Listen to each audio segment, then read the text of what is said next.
Bueno, los videos, pues básicamente es eso para que tengamos material de consulta, consulta para que podamos, pues, pues digamos, desarrollar más, ¿no? Los argumentos, para que ustedes, digamos, algunas partes las puedan consultar.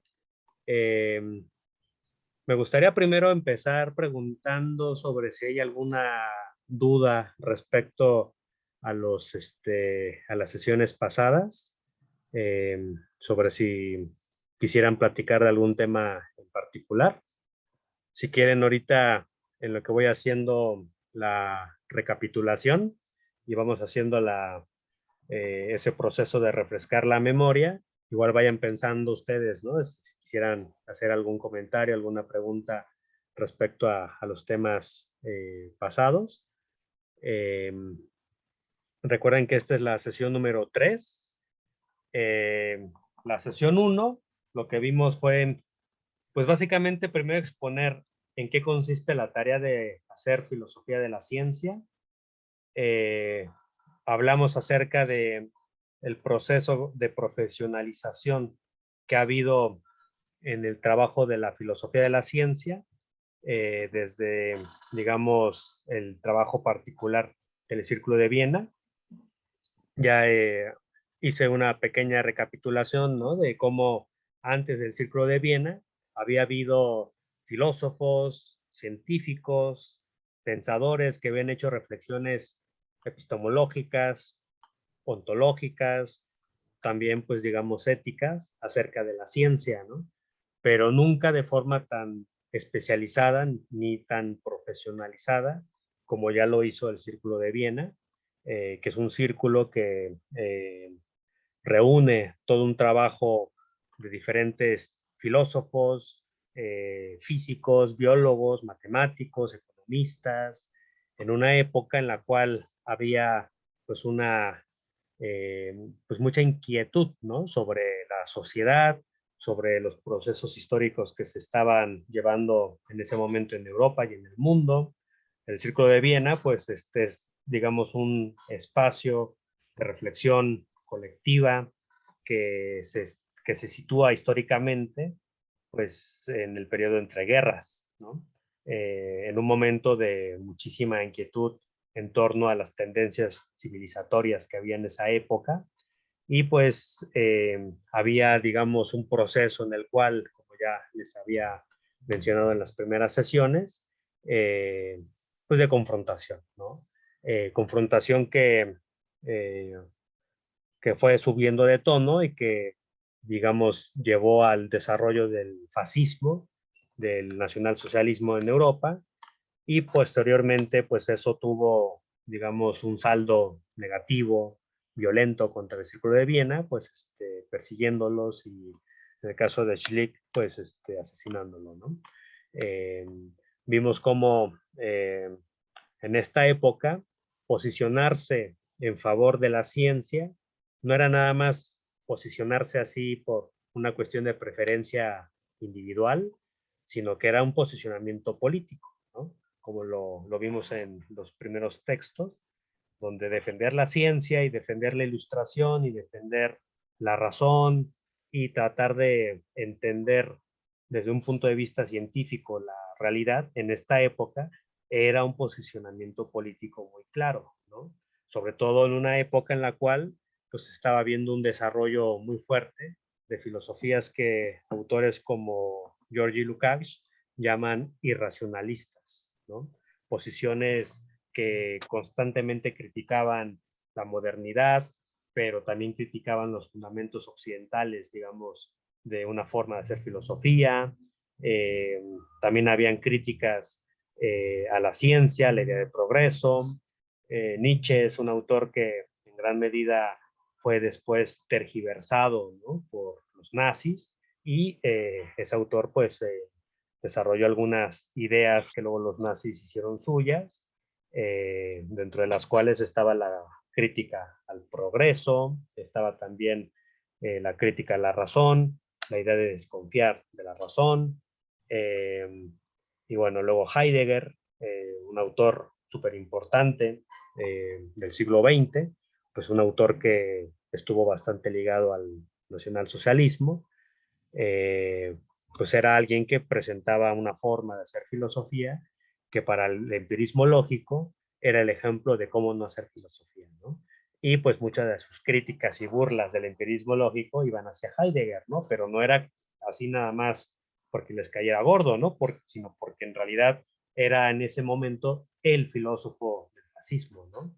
Y pues estos autores, pues muchos de ellos se reivindicaban socialistas, eran autores como Carnap y Noira, pues autores que se reivindicaban del ala izquierda, como dicen los autores que vimos, y que reivindicaban el socialismo como parte de una tarea necesaria digamos, de construcción, ¿no? Y la ciencia estaba supeditada a ese labor, ¿no?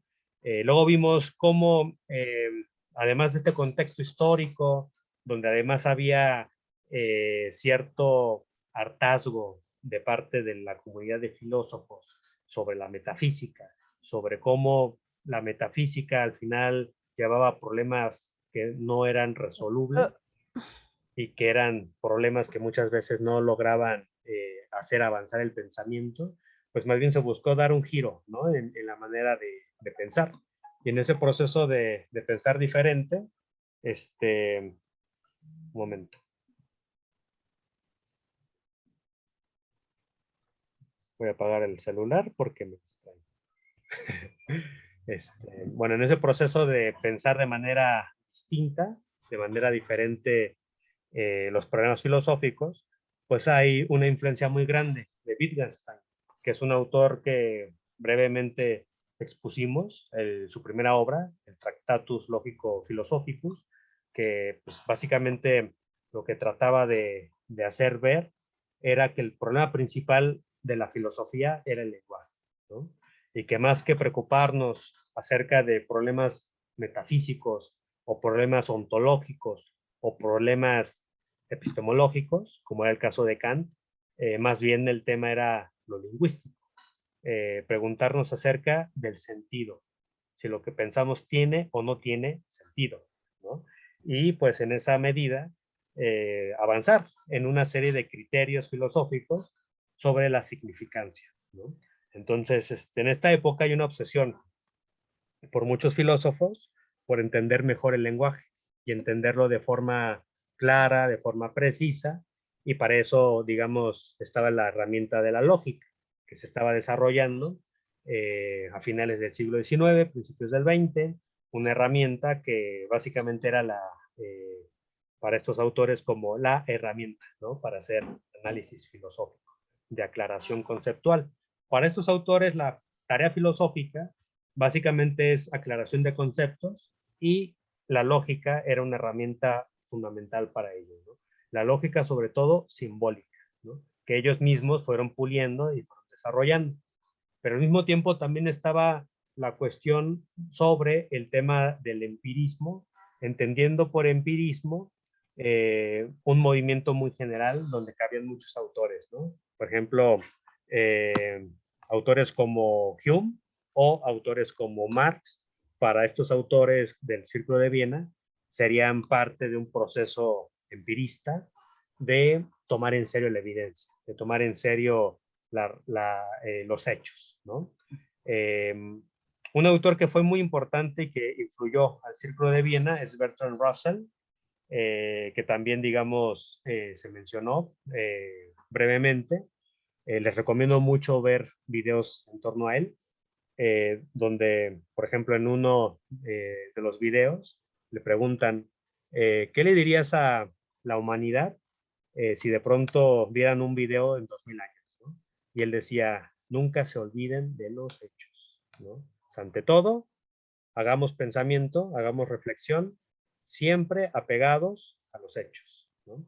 Entonces el empirismo lógico entiende así la evidencia, ¿no? Entiende los hechos como la fuente que tenemos que tomar en serio para el pensamiento, ¿no? Entonces, el empirismo lógico, pues, buscaba hacer esa conferencia de tomar en serio los hechos, tomar en serio la evidencia y también la lógica, y desde ahí iniciar un proceso de entendimiento riguroso, de un proceso de entendimiento pues, muy serio de lo que es la ciencia, y pues habían retos, ¿no? Que hubo muchos retos, ya vimos algunos de ellos, pero uno de los retos que había era cómo entender, por ejemplo, la mecánica eh, cuántica, ¿no?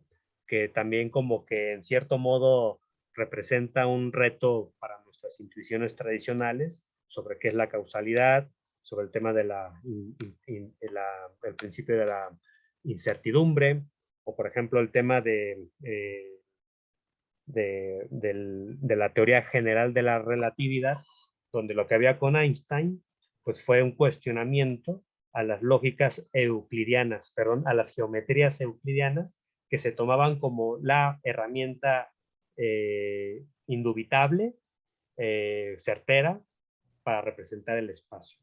Y resulta que Einstein dice que para representar el espacio-tiempo, pues la geometría euclidiana no servía. Se tuvo que usar otra geometría que era no euclidiana, ¿no? Y entonces eso mina en gran medida ciertas premisas axiomáticas que existían en la actualidad, que existían en ese momento, y bueno, eso lleva a que tengan que pensar estos autores diferentes temas, ¿no? Vimos que en realidad pues son autores que les interesa la ciencia, les interesa estudiar problemas filosóficos de la ciencia, pero lo hacen desde esta perspectiva empirista lógica, ¿no? Y también pues un poco compartiendo algunos elementos, pero también teniendo profundos desacuerdos en muchos otros elementos, ¿no? Por ejemplo, para todos ellos era fundamental el principio de la verificación, ¿no?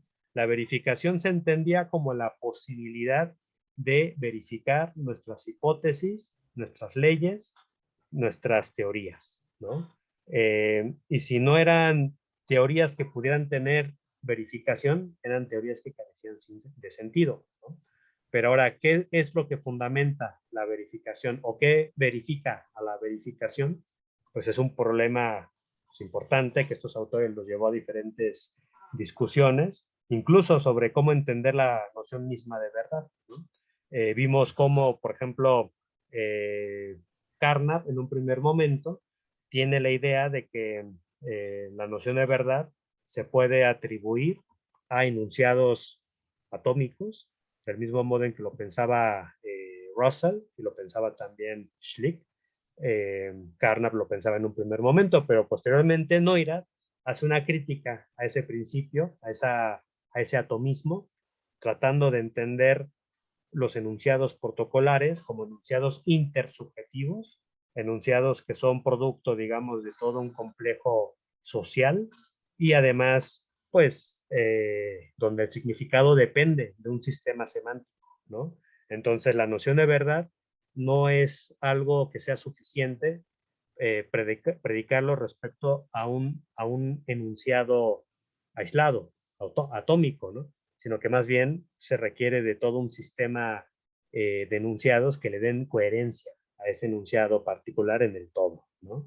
Entonces, en esa medida es una teoría completamente distinta, pero Schlick criticó a Neurath y criticaba esa visión, pues diciendo que la coherencia es insuficiente para hablar de la verdad, ¿no? Porque habían problemas como el tema de los cuentos de hadas, ¿no? Uno puede tener un cuento de hadas muy coherente, pero eso no lo hace verdadero, ¿no? Entonces, ahí hay diferentes discusiones en torno a la verdad, pero así como eso, muchos otros temas, ¿no? Muchos otros temas que fueron llevando a estos autores a entender y a desarrollar diferentes proyectos de investigación, ¿no? Otro de los temas que también eran fundamentales en esta época era el asunto de la unidad de la ciencia, ¿no? Entender la ciencia como una empresa social y, digamos, en el caso de Carnap, había la idea de poder reducir la ciencia a lenguaje fisicalista, ¿no? Y bueno, ¿cómo entender exactamente el fisicalismo? Bueno, eso es toda una discusión que aquí nada más lo esbozamos, pero es un tema que a estos autores les generó discrepancias entre sí.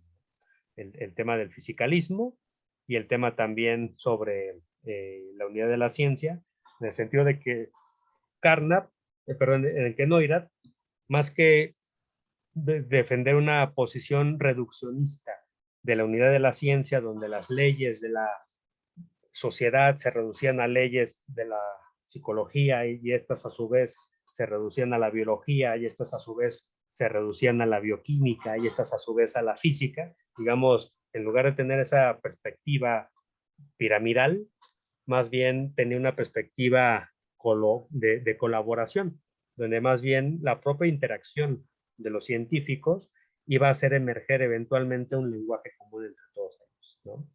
Y bueno, esa es otra manera de entender la unidad de la ciencia, que algunos de los estudiosos de los sistemas complejos en la actualidad dirían, pues ahora estamos desarrollando lenguaje que nos permite comunicarnos entre diferentes científicos de diferentes áreas, físicos, químicos, economistas, biólogos, gente que se dedica a la ecología.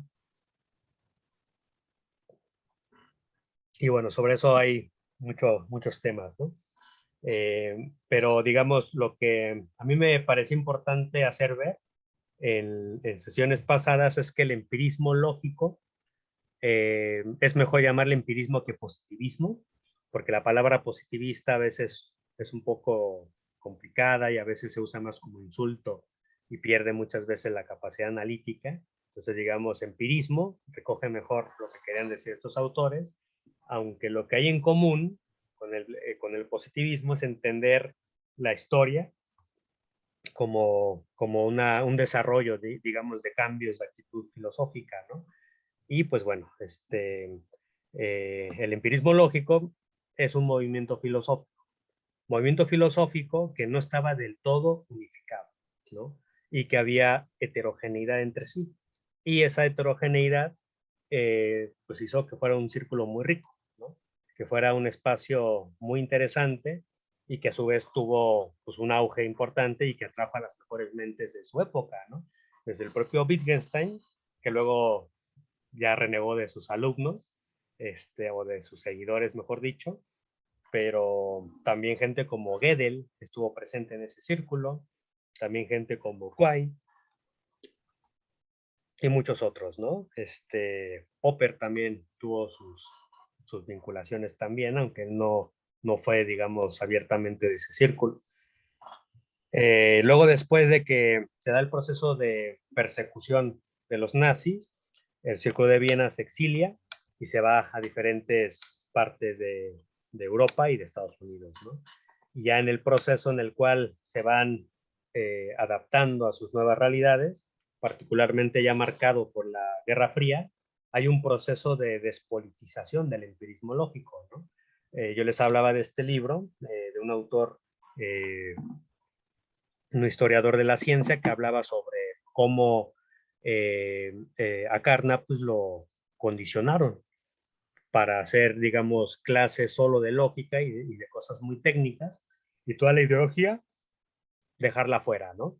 Y más bien desarrollar una filosofía así, rigurosa, sí basada en sus avances técnicos, pero ya cada vez más despolitizada, ¿no? Y eso fue llevando gradualmente al desarrollo de lo que se conoce como la famosa concepción heredada, donde uno de los máximos exponentes es tanto Quine como en su momento también Hempel, ¿no? Estamos hablando de los años 50, los años 60 y parte de los 70, ¿no? Esa es la famosa concepción heredada y es una concepción que se discutió bastante, ¿no? Pero fue una forma estandarizada de entender la filosofía de la ciencia y es como la filosofía de la ciencia de la época de la posguerra, ¿no?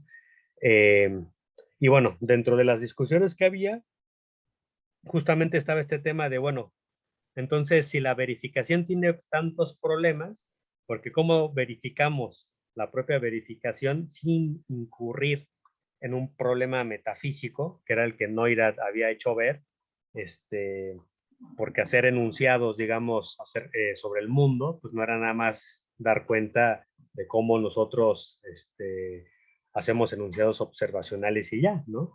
Sino que había un problema también relacionado a, a la ontología misma del mundo, que pues habría que ver cómo se hacía ese salto, ¿no? Cómo evitarlo.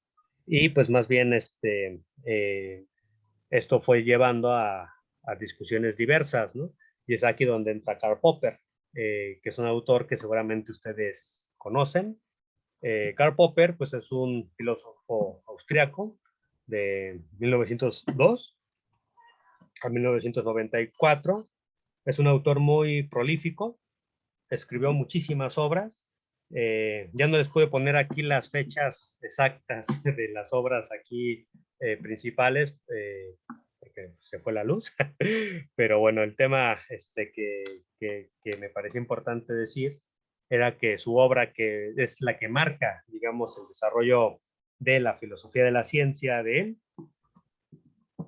y de gran parte de la filosofía de la ciencia del siglo XX, es este que se llama La lógica de la investigación científica. Es un libro que se publica en 1934, pero es un libro que en cierto modo no tuvo la recepción en su momento tan fuerte como después se dio, ¿no? Popper es un autor que más que nada obtuvo un gran reconocimiento posterior a la guerra mundial, a la Segunda Guerra Mundial. Pues él era un autor que pues se presentaba, digamos, a veces al Círculo de Viena, pero realmente no era pues, el autor que pues llamara mucho la atención, ¿no? Porque en esos años, pues el filósofo era Wittgenstein, ¿no? Y Popper, pues en realidad, pues no era muy importante en esos años. Él adquiere notoriedad cuando escribe este libro que se llama La sociedad abierta y sus enemigos, que es principalmente un libro político, es un libro de filosofía política. No voy a entrar a discutir ese libro, recomiendo leerlo, más que nada para pues, conocer la posición de este autor y bueno, él, digamos, por decirlo así, Popper es el líder espiritual de Mario Vargas Llosa. Vargas Llosa cuando puede se reivindica popperiano, particularmente por este libro, La sociedad abierta de sus enemigos, ¿no? Popper adquiere notoriedad sobre todo por ese libro, pero digamos, él más que ser un filósofo político, sobre todo era un filósofo de la ciencia, ¿no? En los años 50 es cuando se publica ese libro de Sociedad Abierta a sus enemigos, pero él, digamos, adquiere más notoriedad en esa época y posiciona su obra filosófica, ¿no? Y luego ya esta obra filosófica se conoce bastante. También decir que Popper, cuando llega a Londres, él se une a la London School of Economics y él forma el Departamento de Filosofía de la Ciencia de ese lugar, ¿no? Que eso también le da una importante notoriedad, ¿no? Porque no existía pues, en Londres un centro de investigación de filosofía de la ciencia y Popper fue el primero que lo forma. Y en ese lugar estuvo Feyerabend y también estuvo Lakatos, ¿no? Es un centro importante de filosofía de la ciencia y bueno, en la actualidad pues se hace mucha investigación ahí, ¿no? Todavía existe este departamento y luego en la actualidad se fundó el centro, perdón, se formó el Centro de Filosofía de las Ciencias Sociales y Naturales, ¿no? El CPNSS, y bueno, es otro espacio, ¿no? Popper en gran medida resume su filosofía de la ciencia en un trabajo, en un libro, que se llama Conjeturas y Refutaciones, que es de los años 70, ¿no? Sí, me parece que es de los años 70. Y bueno, en ese libro hay un capítulo que es el que se recomendó para esta sesión. Bueno, Popper es un autor que escribió muchísimo, tiene muchísima obra, y se puede decir que su filosofía, principalmente de la ciencia, tenía como este nombre. Él se reivindicaba racionalista crítico, pero también se reivindicaba realista crítico, ¿no? Racionalista crítico en el sentido de que para él era muy importante la razón. Y ahorita vamos a ver, mantiene en continuidad con el empirismo lógico la idea de que lo racional se tiene que formalizar y se tiene que plantear en términos de una lógica, ¿no? De una lógica crítica, abierta a la crítica a su vez, y que pudiera establecer un diálogo con la realidad, ¿no? De ahí el tema de la tan importante para este autor, que va a ser el tema de la posibilidad de refutar o de falsear las teorías, ¿no? Vamos a hablar ahorita más adelante de ese tema. Y el otro tema es que también se reivindicaba un realista crítico, porque a diferencia del empirismo lógico, Popper pues es un autor que no es radicalmente antimetafísica, ¿no? O sea, no tenía esa posición de rechazo visceral en contra de la metafísica como sí lo tenían los empiristas lógicos, y pues en ese aspecto Popper reivindicaba pues unas ideas acerca de realismo científico, eh, que la ciencia podría ayudarnos a desarrollar una concepción metafísica de la realidad, etcétera, y bueno, ahí desarrolla cosas. Y bueno, dentro de los elementos principales de Popper, pues está, digamos, como eje conductor de prácticamente toda su obra, el problema de la demarcación de la ciencia y de la pseudociencia, ¿no? Digamos, los empiristas lógicos, ellos estaban obsesionados con el problema acerca de el significado, ¿no? De si tiene o no tiene sentido lo que pensamos, de si se puede o no se puede refutar algo y más que nada eso, ponerlo en términos de un lenguaje que nos ayude a mejorar nuestro conocimiento, ¿no? Por ejemplo, la idea de Dios, ¿no? Para los empiristas lógicos. Es una idea que a ellos no les gustaba discutir si existe o no existe Dios, porque, pues, ¿qué significa Dios, no? ¿Qué exactamente qué queremos decir? Y cómo lo sometemos a prueba para saber si existe o no existe, ¿no? O lo mismo el tema del alma, o lo mismo el tema de la causalidad, o lo mismo el tema también de la mente, ¿no? Para los empiristas lógicos, esos son problemas metafísicos o problemas que simplemente carecen de sentido, ¿no? Que no se pueden formular de forma clara, ¿no? Porque recuerden que los empiristas lógicos siguen al primer Wittgenstein, que dice Wittgenstein, los límites de mi mundo son los límites de mi lenguaje. Y a su vez, también dice Wittgenstein, aquello de lo que podemos hablar se puede formular de manera clara, ¿no? Quiere decir que cualquier cosa que sí tenga sentido se puede formalizar, ¿no? Y aquello de lo que no podemos hablar, es decir, la metafísica, aquello que no tiene claridad de exactamente qué es, lo mejor es callar, ¿no? O sea, Wittgenstein tenía esa posición y eso era una especie de mantra para los empiristas lógicos, ¿no? Para Popper, pues en realidad Popper, como él no es un seguidor de Wittgenstein, más bien el problema no era ese. Para Popper, más bien el problema no es lingüístico. El problema es sobre todo científico, en el sentido más bien de la epistemología, ¿no? De qué tipo de conocimiento obtenemos de nuestras actividades y si es o no científico lo que tenemos, ¿no? Entonces, para Popper, como que, de hecho, si revisaron el texto, se nota, digamos, un poco esta actitud por la época en la que le toca vivir, que surge el psicoanálisis, Freud pues desarrolla toda una revolución en la manera de pensar la mente, la psicología, empieza a hacer una serie de postulados, una serie de interpretaciones que desarrollan, digamos, toda una concepción del ser humano, y Popper todo eso lo vio con escepticismo, ¿no? Lo mismo respecto al marxismo, ¿no? El marxismo como una explicación de prácticamente todo, de todo lo que vemos y de lo que no vemos también, ¿no? Entonces, para Popper, tener explicaciones de ese estilo eran cosas de las cuales habría que desconfiar, ¿no? Entonces, para Popper era muy importante la demarcación de qué sí es ciencia y qué no es ciencia, ¿no? Y pues básicamente tiene que ver con un tema de certidumbre, ¿no? Y de engaños, ¿no? Porque Popper pues es un personaje que se reivindica liberal, adhiere pues a la filosofía política liberal y para él el marxismo es una especie de engaño, ¿no? Y también el psicoanálisis y bueno, voy a ir más allá de esos temas, ¿no? Entonces para este autor es importante el criterio de demarcación por un tema de confiabilidad, de saber en qué sí confiamos y en qué no confiamos, ¿no? Digamos, Popper, si viviera en la actualidad, él estaría obsesionado con el tema de la evidencia a favor y en contra de las vacunas, ¿no? y de cómo luego se van desarrollando diferentes posiciones, diferentes lecturas acerca de si debemos o no debemos vacunarnos, y entonces las posiciones que desarrollan, argumentos que parecen técnicos, él estaría todo el tiempo tratando de desnudarlos como pseudocientíficos, ¿no?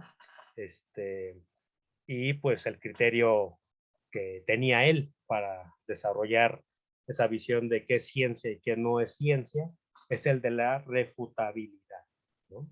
Es decir, las teorías que siempre son verdaderas y que siempre pensamos que son verdaderas y confiamos en ellas así nada más, para ese autor eso es una actitud más de fe, más como de dogma.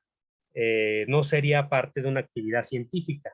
Más bien tendríamos que tener una posición crítica.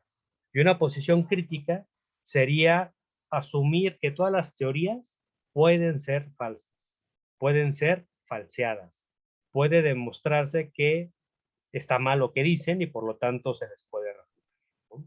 Entonces eso es lo que a este autor se le, digamos,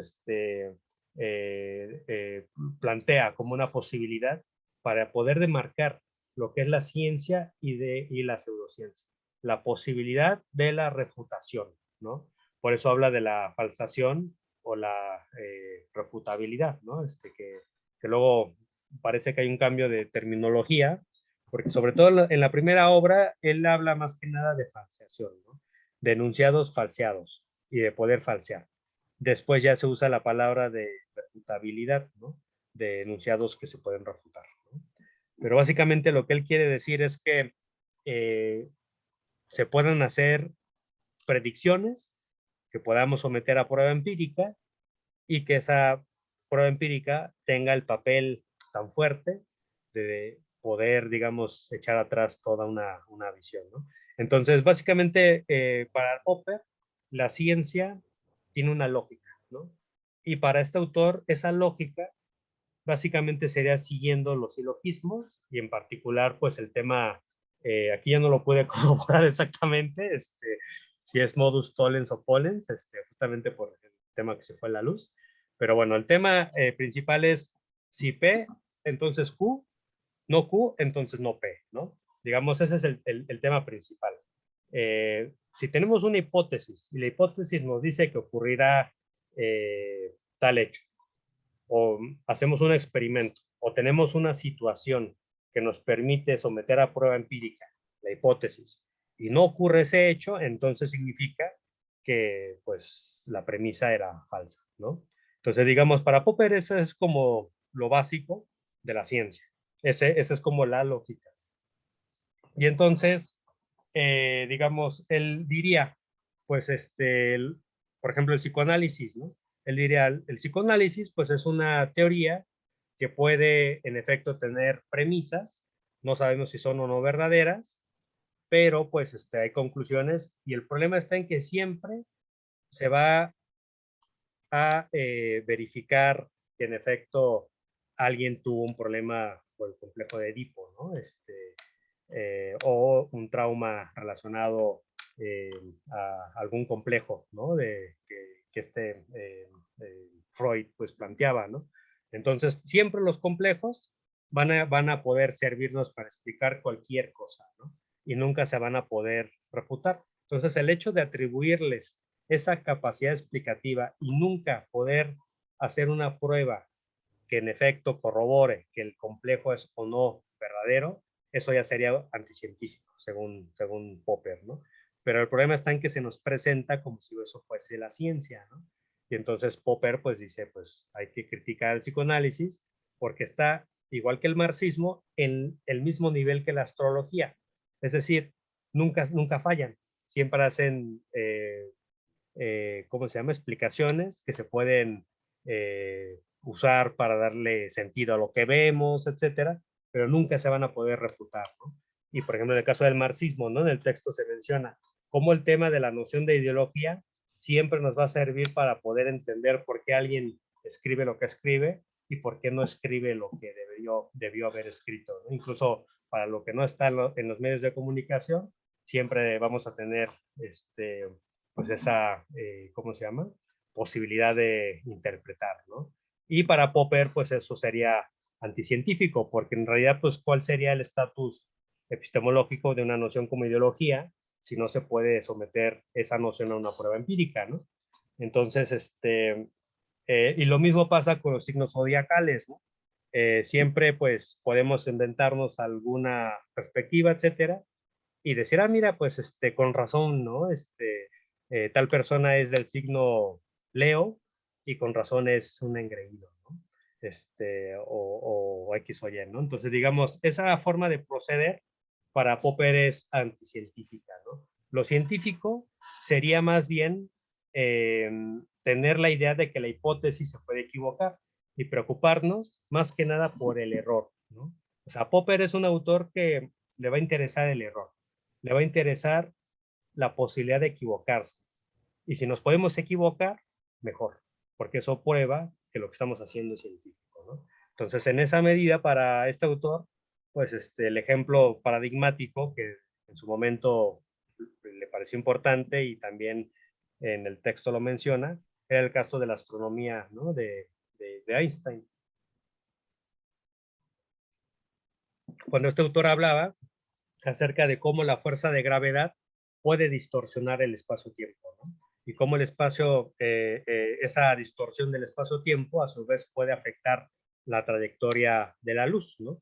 Entonces, para Popper, es importante cómo procedió, pues, la ciencia en ese momento, donde básicamente se diseñó un experimento en una época en la cual iba a haber un eclipse solar y pues la hipótesis era que si se podía, digamos, eh, eh, corroborar un cambio en las estrellas a partir de si existe o no existe el eclipse, eso corroboraría una distorsión del espacio-tiempo, ¿no? Entonces ahí, de hecho, hubo unas fotografías, etcétera, y lo que se demostró es que en efecto ocurre, digamos, esa distorsión del espacio-tiempo, porque las estrellas, antes de que se dé, digamos, el eclipse solar, aparecen situadas en un lugar, y luego cuando se da el eclipse solar, aparecen en otro lugar, ¿no? Entonces, esa distorsión confirma que en efecto la fuerza de gravedad también puede desviar a la luz, ¿no?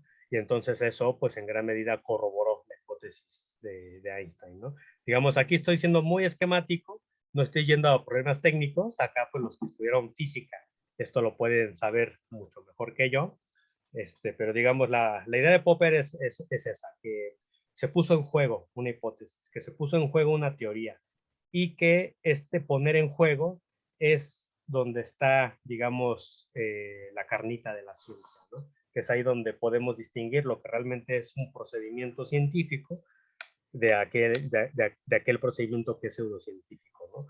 El poder poner a juego tus creencias, tus pensamientos, tus teorías, darle a la evidencia ese papel crucial y después aceptar la evidencia, ¿no? Entonces, para Popper es eso, ¿no?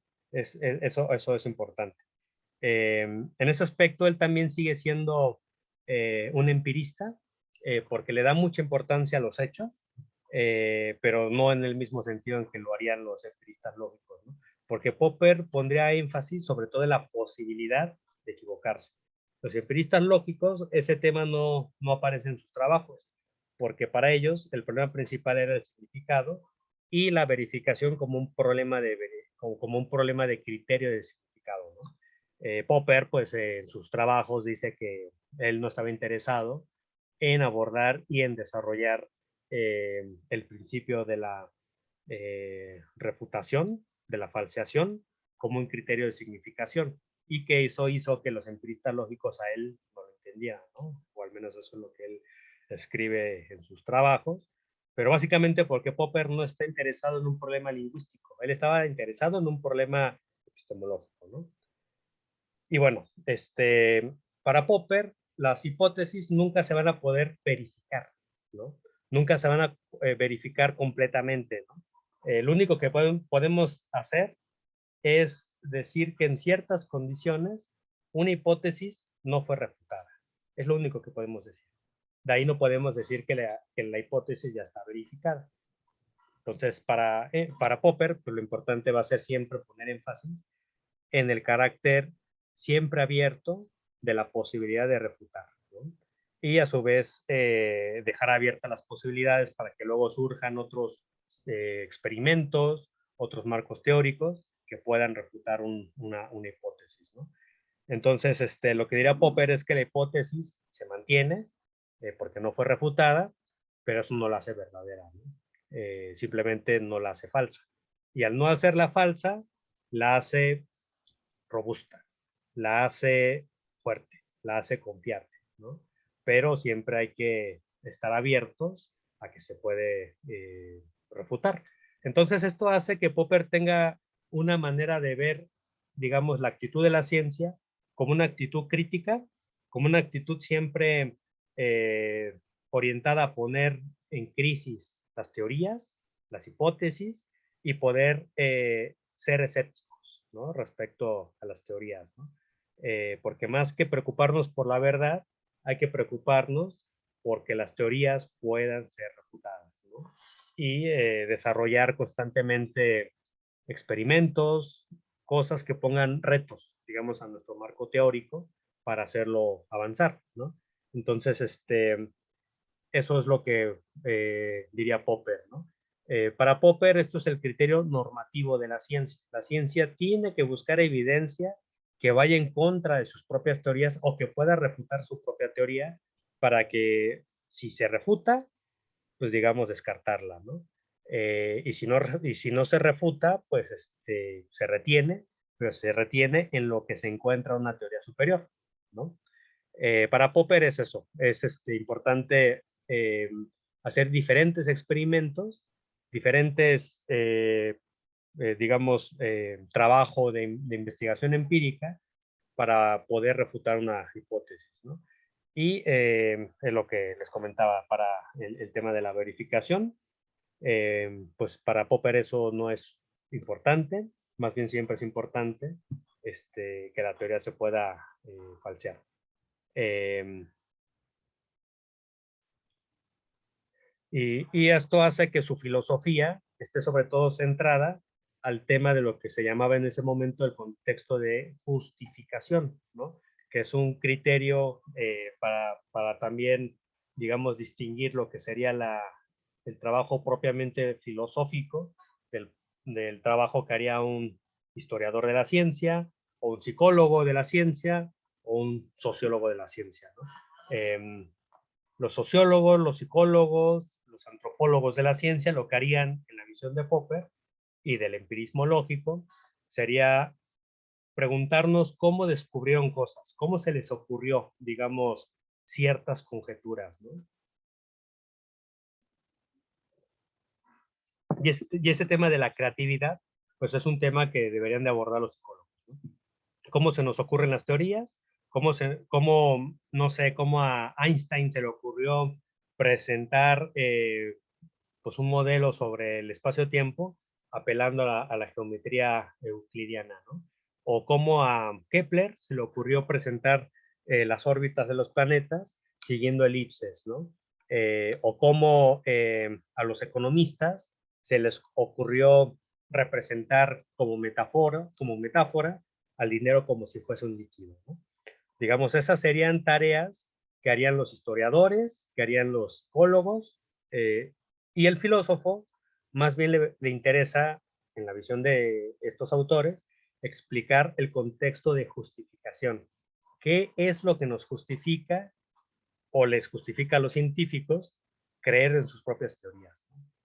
¿A partir de qué criterios epistemológicos? ¿A partir de qué criterios que validen, digamos, un experimento o que validen ciertos desarrollos experimentales, teóricos, etcétera, ¿no? Entonces, para eso, pues, Popper le interesó develar esta lógica de la ciencia, ¿no? Entonces, eso, para Popper es importante esta distinción entre contexto de descubrimiento, contexto de justificación. Eh, y la lógica de la investigación, pues, tiene que ver con una formulación de una conjetura. La conjetura no nos importa cómo debe surgir, digamos, eso ya es tarea de otras personas o del propio científico. El punto es que se formule una conjetura. Esta conjetura la tenemos que formalizar, la tenemos que dar una forma precisa para posteriormente diseñar un experimento que nos permita someter a prueba empírica esta conjetura. Y si el experimento demuestra que en ese contexto la hipótesis fue refutada, se descarta. No hay vuelta de hoja. Está mal, ya fue refutada, se descarta. En cambio, si la hipótesis no fue refutada, nunca se va a decir ya fue verificada, no, simplemente se va a decir no fue refutada en estas condiciones, pero ahora vamos a hacer un nuevo experimento con estas otras variaciones, con estas nuevas dinámicas y vamos a volver a someter la nueva hipótesis al nuevo experimento y vamos a ver qué ocurre, ¿no? Y entonces se somete la hipótesis a este nuevo contexto y si no se refutó, se vuelve a diseñar otro experimento, se vuelve a reformular, digamos, la hipótesis y así sucesivamente, ¿no? Entonces, para Popper, la investigación de la lógica de la ciencia siempre tiene que ser abierta, siempre va a ser un proceso inacabado, nunca vamos a llegar a la verdad, ¿no? Pero vamos a tener un proceso de acercamiento a ella por medio de experimentos que no refuten, digamos, nuestra hipótesis, ¿no? Y eso para Popper es la lógica de la ciencia. Es la lógica que todo mundo debería de seguir, según él, ¿no? Si queremos hacer una investigación seria, etcétera, etcétera, ¿no? Y bueno, en este contexto, para él, la lógica de la ciencia tiene que ser necesariamente deductiva, ¿no? Porque más bien el problema está en que si nosotros somos inductivistas en el sentido de Hume y pensamos que se puede hacer establecimiento de leyes científicas a partir de observar regularidades que vemos en la naturaleza y que luego vamos documentando o que luego vamos haciendo experimentos particulares y vamos caso por caso hasta llegar a una generalización. El problema está en que siempre habrá, digamos, un hecho particular que va a refutar esa generalización, ¿no? Y bueno, ahí el tema de los cisnes, el ejemplo del cisne blanco y de los cisnes negros, que muestra que una ley científica nunca va a ser una ley científica en un sentido fuerte. Y más bien, pues, el tema es que también, y esto es un tema muy interesante, para Popper, la observación nunca se puede hacer libre de teoría. Siempre hay un presupuesto, siempre hay eh, algo teórico que está ahí, ¿no? Siempre va a haber un tema que nos va a orientar nuestra mirada, ¿no? Y por ejemplo, un caso que él ponía era los estudiantes de química, que él decía, los estudiantes de química, si tú lo llevas a un laboratorio y les dices, observa tal experimento y ve qué pasa, pues si el estudiante no tiene criterios, pues no va a haber nada, simplemente va a haber artefactos, va a haber cosas extrañas, no va a haber nada, ¿no? No va a haber nada relevante. Entonces ahí el asunto es que más bien se tiene que anteponer, digamos, más que a la observación, la teoría. Y la teoría se tendría que enseñar primero, ¿no? La teoría a nivel general, formativo, etcétera, tener una base teórica y esta base teórica posteriormente formularla en conjeturas, ¿no? Conjeturas que pueden ser generalizaciones o que pueden ser simplemente enunciados particulares adaptados a un contexto, ¿no? Como por ejemplo decir, el agua eh, al nivel del mar se va a calentar a tal temperatura, pero si nosotros nos movemos, digamos, a 2000 metros sobre el nivel del mar, vamos a ver bajo cuánta temperatura se calienta y llega a su punto de ebullición, ¿no? Y luego vamos a hacer variaciones con respecto a las presiones atmosféricas, etcétera, para ver cómo son las diferentes reacciones y vamos a ver a cuánto sube, o sea, cuánta energía se requiere para alcanzar el punto de ebullición, etcétera, etcétera, ¿no? Y así se va avanzando, ¿no? El tema para Popper es sobre todo formular conjeturas que cada vez van a ser más específicas y más elaboradas, y los experimentos a su vez van a ser cada vez más específicos y cada vez más elaborados, ¿no? Pero siempre orientando la investigación siguiendo la lógica deductiva, no una lógica inductiva.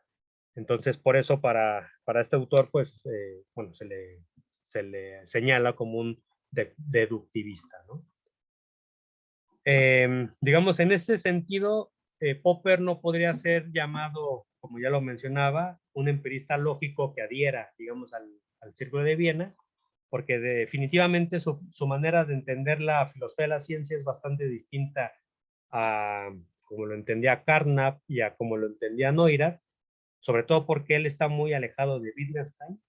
De hecho, en algún momento tuvieron una discusión entre Popper y Wittgenstein y parece ser, por lo que cuentan los historiadores, no duró ni 5 minutos, ¿no? Porque no pudieron aguantarse y sobre todo Wittgenstein, pues que tenía una personalidad muy dura, pues no soportó ver a Popper y se fue. Entonces, digamos, Popper, pues es un autor que pues, no estaba para nada alineado a una manera de entender la filosofía a la Wittgenstein. Tampoco le interesaba pues, la verificación, más bien le interesaba la refutación. No estaba interesado en hablar de un discurso que unifica la ciencia, como sí lo hacían los empiristas lógicos, aunque Popper sí pensaba que toda la ciencia, toda la ciencia natural y la ciencia social, debería de seguir su método, ¿no? Es decir, su lógica de la ciencia, el tema de la refutación. Él sí piensa que la ciencia tiene un solo método y es y también él pensaba que el problema o uno de los problemas principales es tener criterios de demarcación que nos ayude a entender qué es la ciencia y cómo se diferencia de la pseudociencia. Los empiristas lógicos, si ustedes recuerdan, no estaban interesados en ese problema. Más bien a ellos les interesaba la distinción ciencia de metafísica, ¿no?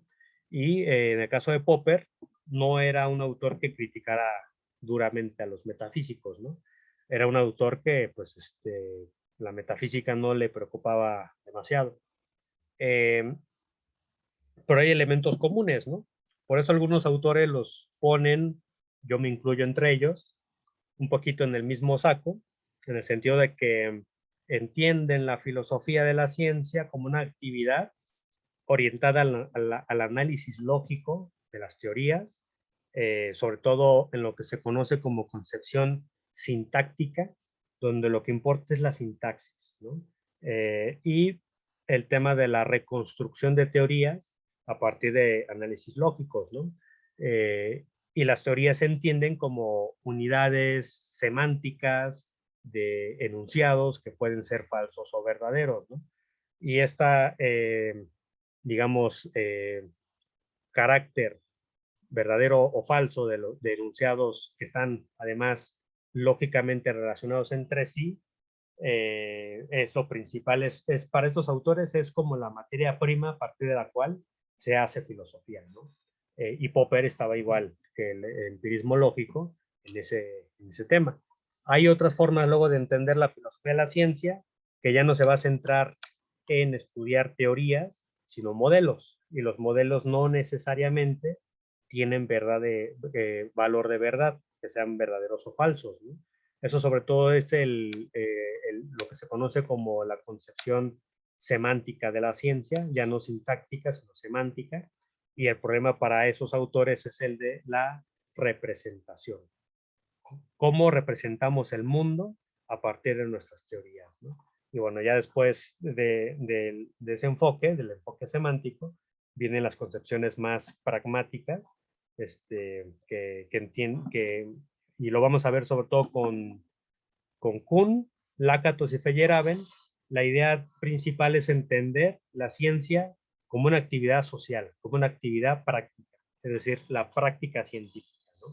Entonces, ese es otro momento del hacer filosófico, ¿no? Pero Popper, pues es previo a todo eso.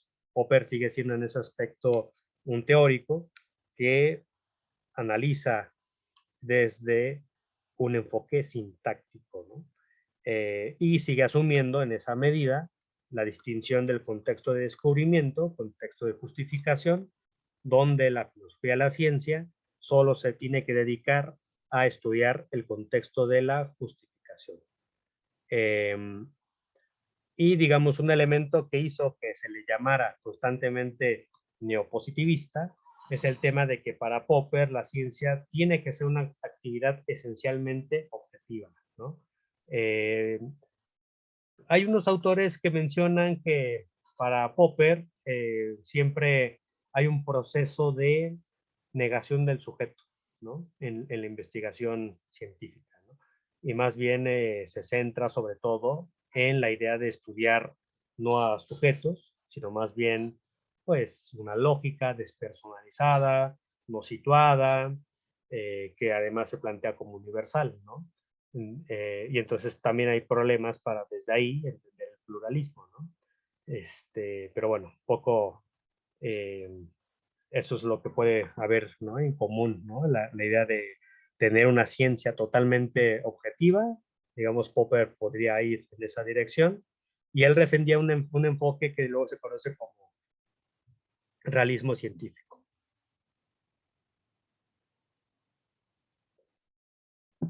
Dentro de las críticas que hay a su obra, digo, hay muchas. Es un autor que fue leído y releído y discutido y rediscutido y formulado, reformulado y así. Digamos, uno de los temas es que hay un problema que se conoce como el de la subdeterminación empírica de la teoría por la evidencia. Digamos, básicamente está en que si tenemos un conjunto de enunciados que son parte de nuestra teoría, ¿no? Que nos ayudan a formular una hipótesis, ¿no? Si P incluye a, B y C, ¿no? Por decirlo así. Y entonces la idea es que de ahí se hace la predicción de que ocurriría Z y no ocurre Z, entonces ¿qué elemento de P es el responsable de la falla? ¿No? ¿Es A? ¿Es B? ¿Es C? ¿Es la conjunción ABC? ¿Es A y B? ¿Es B y C? O sea, ¿qué sería, ¿cuál sería ahí, digamos, el elemento que falló? Digamos, el tema es que este hecho, o sea, este problema nos hace ver que el proceder del científico no puede ser puramente lógico racional, ¿no? O sea, no podemos simplemente decir, como lo decía él en su principio, en un primer momento, si la hipótesis fue refutada, la tiramos a la basura. Eh, porque no es claro exactamente por qué falló la hipótesis, ¿no? Qué elemento presupuesto en la formulación de esa hipótesis es lo que nos falló, es lo que estuvo mal. Entonces, autores como Pierre Duhem y como Otto Neurath, pues digamos, hablaban de lo que se conoce como el buen sentido, en el caso de Duhem, y en el caso de Otto Neurath, de los llamados motivos auxiliares, que son elementos extralógicos, que son elementos que no necesariamente están, digamos, imbuidos en una lógica del hacer científico, sino que responde a criterios pragmáticos, a criterios muchas veces orientados por un saber que puede ser tácito, un saber artesanal, un saber a veces también heurístico, que orienta, digamos, el avance de la ciencia, ¿no? Diría Duhem que el buen sentido es una especie de sentido común que desarrolla el científico muy parecido al de los artesanos, ¿no? Donde más bien es el propio proceso de experimentación y de interacción con el artefacto que va creando en el científico un sentido común entrenado, bien, digamos, capacitado, que puede identificar dónde está el error, ¿no? Si una hipótesis falló, el científico experto, sin necesidad de hacer una formulación lógico-racional, identifica o puede identificar dónde estuvo el problema, ¿no? Y entonces eso hace que el foco de atención para Duhem, para poder responder a la pregunta del problema de la subdeterminación empírica, sea pues el buen sentido, ¿no? Otto Neurath formula algo parecido a esa posición cuando dice que las personas que luego se pierden en los bosques, y él, pues digamos, ahí retoma un ejemplo de la época de Descartes, de los viajeros errantes, ¿no? Cuando se pierden en el bosque, y pues no tienen suficiente evidencia para saber a dónde ir, muchas veces lo que hace es seguir sus corazonadas, ¿no? Siguen motivos auxiliares, motivos que están ahí, que muchas veces no se pueden formular en términos lógicos racionales, pero que los orientan, como en cierto sentido les da un motivo auxiliar que les permite tomar una decisión. Y este motivo auxiliar muchas veces hace que haya personas que estaban perdidas, que encuentren pues, un pueblo, o encuentren ayuda, encuentren personas. Tiene que ver con un saber también de, de instinto, ¿no? En la actualidad, pues hay teóricos que formulan este tipo de problemas como heurísticas, ¿no?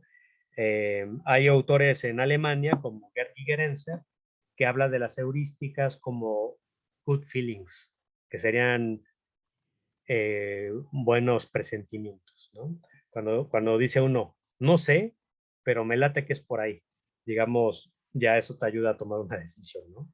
Entonces, el tema es que hay motivos auxiliares en la ciencia que juegan un papel al momento de decidir una teoría, ¿no? Al momento de decidir qué de la teoría estuvo mal o por qué falló nuestro experimento, ¿no? Es un saber que no necesariamente, lo vuelvo a reiterar, es lógico, racional, ¿no? Y bueno, la filosofía de Popper a ese problema en particular no da una respuesta, ¿no? Otro problema que hay bastante, y que eso lo vamos a ver sobre todo con Kuhn, con Feyerabend, con Lakatos, es el tema de que realmente los científicos muchas veces no siguen la lógica popperiana de la refutación y de las conjeturas y de la refutación y de las conjeturas, porque realmente los científicos no van refutando sus teorías por ahí. Muchas veces lo que hacen los científicos, sobre todo cuando son muy devotos a una teoría, y sobre todo lo vemos en el caso de ciencias sociales, por ejemplo la economía, muchas veces no aceptan la evidencia empírica que hubo en contra de una teoría. Eh, Simplemente les voy a poner dos casos, ¿no? En economía, ¿no?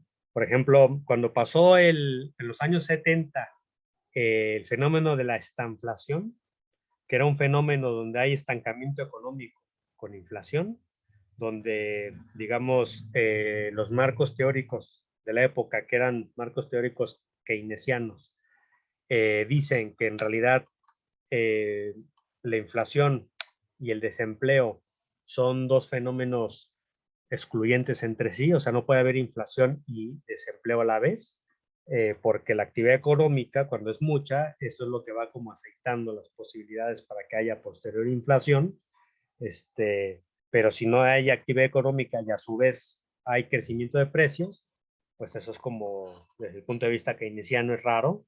Muchos keynesianos no aceptaron la evidencia de ese momento, ¿no?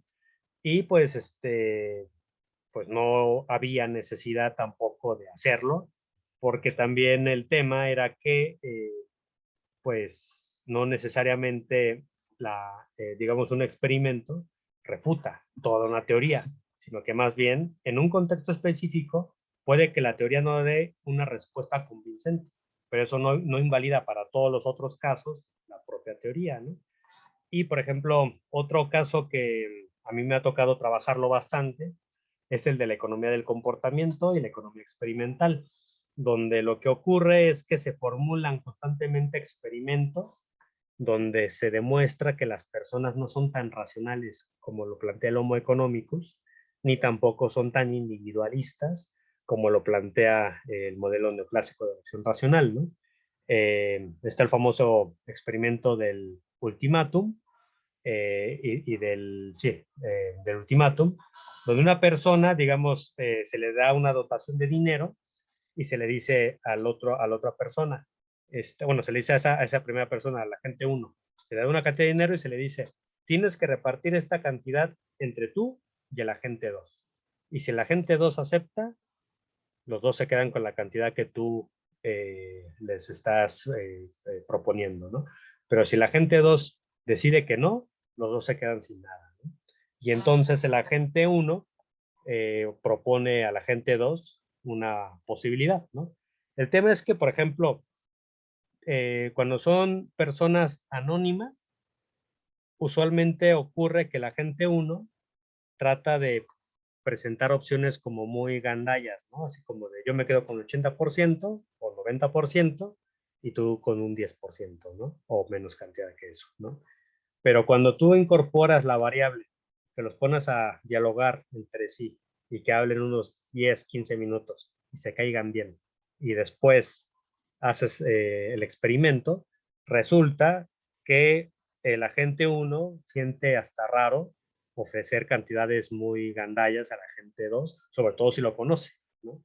Entonces ahí ya hay un elemento que empieza a cuestionar pues este carácter maximizador de utilidad individualista, ¿no?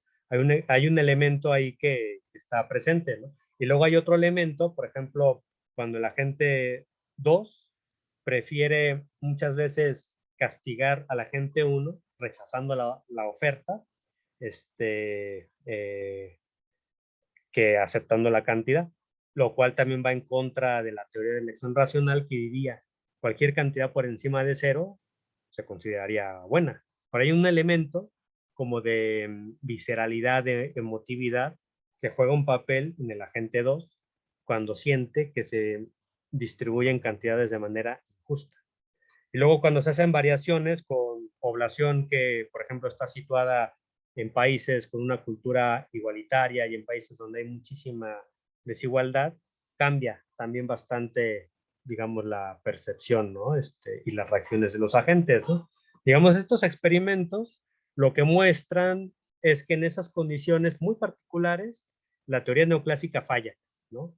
Pero muchos economistas neoclásicos no quieren aceptar esos experimentos, ¿no? Y no los toman digamos, como evidencia o como una razón suficiente para ya dejar de lado su teoría de elección racional, ¿no? Más bien dicen, en ese experimento en realidad hubo trampa y no sé qué. Bueno, el punto es que hay elementos que no necesariamente nos hace ser popperianos, ¿no? Al menos en la forma en cómo se hace ciencia ya de manera situada, ¿no? Sí, tiene totalmente relación con la teoría de juegos, esto que les estoy comentando. O por ejemplo, otro caso que es muy común en la economía es cuando se dio la crisis de 2007-2008, pues digamos, el fenómeno mismo de la crisis, pues mostró que el proceso de privatización, de regulación, de apertura comercial, eh, sobre todo pues a nivel financiero, pues digamos, es una vía que genera especulación y que genera inestabilidad y que en ese sentido, pues se tiene que regular los mercados financieros, ¿no? Pues habían economistas que constantemente negaban incluso la existencia misma de la crisis, ¿no?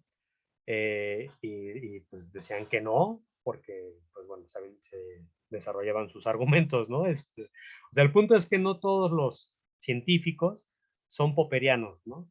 Y no tienen por qué serlo, ¿no? Porque no todos van a ir aceptando cualquier evidencia que va en contra de sus teorías, más aún si se trata de evidencia que sí pone en juego teorías muy fuertes, ¿no? Lo vamos a ver sobre todo con Kuhn, ya en la sesión que toque. Muchas veces dice Kuhn que los paradigmas científicos anteriores dejan de existir solo cuando la gente que los defiende se muere, ¿no? O sea, es decir, hay paradigmas o hay teorías, enfoques, prácticas científicas que se mantienen por inercia y personas que se van a aferrar a mantener ese paradigma y no lo van a dejar atrás, ¿no? Entonces, digamos, eso nos hace ver que tampoco los científicos tienen esta forma de proceder popperiana, digamos, en sus prácticas, ¿no? Y luego esto, pues, fue generando la cuestión de que autores como Lakatos querían pues reformular y reformularon la versión de Popper en una noción de falsacionismo más refinado, ¿no? De hecho, los libros de historia de la ciencia se conoce a Lakatos así como la versión refinada de Popper, ¿no? Eh, ya la pantalla se me estaba congelando, entonces voy a tener que salir y volver a poner la pantalla. Ya prácticamente iba a terminar la exposición y ahorita nos íbamos a dar un tiempo para descansar, al menos yo sí lo necesito, sobre todo para descansar la voz. Pero nada más quiero concluir con la última diapositiva que tenía que ver con el tema de la creciente irrelevancia que posteriormente fue adquiriendo la filosofía popperiana en la filosofía de la ciencia contemporánea, porque, digamos, Popper escribe en una época que hay muchos cambios, hay muchas transformaciones, la propia disciplina de la filosofía de la ciencia se sigue desarrollando, surgen muchísimos problemas, se investigan muchísimos otros problemas y pues eso hace que, digamos que se consulten otros autores, otros textos, otros enfoques, otros métodos. Y por ejemplo, ¿no? Simplemente en el caso de la distinción ciencia y pseudociencia. Digamos, en la actualidad, pues los filósofos de la ciencia no están tan interesados en esa distinción, ¿no? Sobre todo porque es una distinción que, tal y como lo formuló en su momento Popper, pues era una distinción un poco maniquea, ¿no? Eh, Era una forma de descalificar lo que no piensa o lo que no es coherente con lo que uno piensa, ¿no?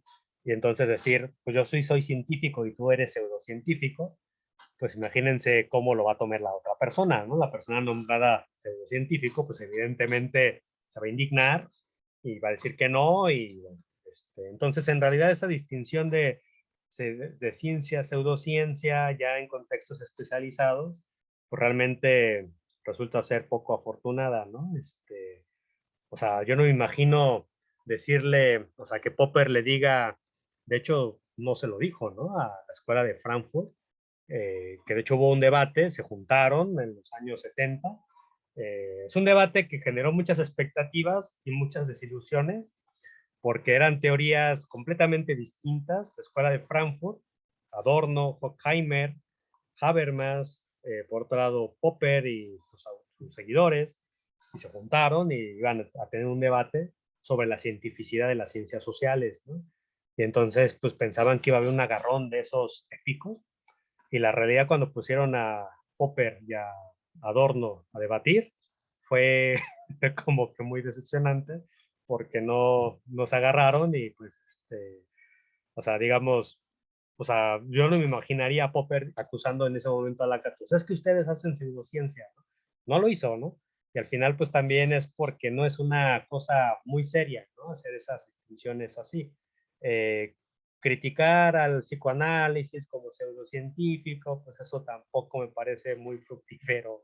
Si uno quiere construir, digamos, no sé, pienso en la facultad de psicología, pues una facultad potente, una facultad que quiera pues estar vinculada a problemas reales, etcétera. O sea, no me imagino ahí todo el tiempo cuestionando, o sea, y de hecho ha ocurrido, ¿no? Se les ha cuestionado por ser pseudocientíficos y la actitud que adoptan es a la defensiva y evidentemente pues no va a haber ningún tipo de avance, ¿no? Lo mismo en la economía, ¿no? Eh, y por ejemplo, algo que pasaba mucho con estos autores, que luego seguían a Popper, era que al final, y yo mismo, ¿no? Que en su momento yo también tuve mi etapa popperiana, yo quería demostrar que la economía neoclásica era pseudociencia, ¿no? Pero pues, bueno, no fui ni el primero ni el último que intentó hacer eso, y pues la verdad es que eso no nos lleva tampoco a ningún problema, a ningún tema interesante, ¿no? De resolver. Digamos, preguntarnos si el marxismo es ciencia o pseudociencia, cuando tenemos, por ejemplo, autores como Harvey, ¿no? Que hace investigación científica de primerísima calidad, pues eso que, o sea, realmente no aporta mucho, ¿no? O, por ejemplo, ya en la discusión sobre políticas públicas, pues tampoco es que sea un problema eh, tener este asunto, esta distinción, para discutir el problema del financiamiento, ¿no? Cuando, por ejemplo, en México, pues más bien los problemas de financiamiento tienen que ver con cosas relacionadas a la corrupción, que son cosas que, pues, que eran transferencias, ¿no? De recursos públicos a empresas que simulaban innovación tecnológica, ¿no? Entonces el problema ahí ya no es ciencia, ¿no? Ya es corrupción, ¿no? Es otro tipo de cuestiones, ¿no? Entonces, digamos, esta distinción ciencia, pseudociencia, pues fue perdiendo relevancia, ¿no? Lo mismo respecto al tema de la verdad, porque, digamos, hay epistemologías que están centradas en la verdad, falsedad, ¿no? Y se sigue pensando en el conocimiento como una creencia verdadera y justificada. Pero cuando nosotros empezamos a visibilizar y adoptar otro tipo de epistemologías como las que están basadas en el entendimiento, digamos, la noción de verdad ya pierde cierto tipo de relevancia, ¿no? Y ya más bien lo que interesa son los marcos teóricos interpretativos, ¿no? Entonces, digamos, eso se discute bastante en la actualidad en la literatura sobre modelos e idealizaciones, que es una literatura pues, que me parece que es de lo que está más presente en la actualidad, donde se habla del papel de la metáfora, ¿no? Cómo las metáforas nos ayudan a entender nuestro mundo, ¿no? Por ejemplo, ¿por qué representar la economía como si fuese un mecanismo es fructífero, ¿no? O sea, ¿cuál es la eh, importancia explicativa que tiene, por ejemplo, representar el dinero como un líquido? ¿Por qué es útil eso, no? ¿O por qué es útil representar ciertas corrientes eléctricas entre diferentes neuronas como si fuesen un gas, ¿no? Digamos, ese tipo de cosas, ese tipo de metáforas o de analogías, pues son temas que no nos interesa responder desde el punto de, o sea, es decir, si nosotros queremos responder ese tipo de problemas, más bien la filosofía popperiana no nos ayudaría mucho, ¿no? A abordar ese tipo de cuestiones. O, por ejemplo, el tema de la filosofía política de la ciencia, que tiene que ver con cómo eh, entender el proceso mismo de regulación de, por ejemplo, de los consensos científicos, ¿no? Por ejemplo, cuando se votó si Plutón era o no era un planeta, o sea, eso al final es un problema político, un problema de construcción de consensos, donde no todos los científicos se pusieron de acuerdo y al final tuvieron que llegar a una votación y ganado la posición que dijo que Plutón no es un planeta, ¿no? Y entonces ya desde entonces, pues ya no aparece en los libros de astronomía, pues que Plutón sea un planeta, ¿no? Entonces, digamos, ese tipo de problemas que son problemas políticos de la ciencia, lo mismo, o sea, no es tan interesante la filosofía de la ciencia popperiana para abordar estos problemas, ¿no?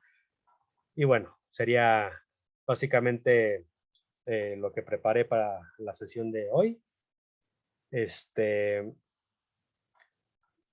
pues yo ahorita lo que les propongo es que nos demos una media hora para un poquito de, pues dispersarnos, bueno, refrescarnos. Yo ahorita sí necesito, ¿cómo se llama? Estirar un poquito los pies. Y pues ahorita que regresemos, pues le entramos a la discusión de los textos y le entramos a la discusión de lo que quieran ustedes comentar. Entonces,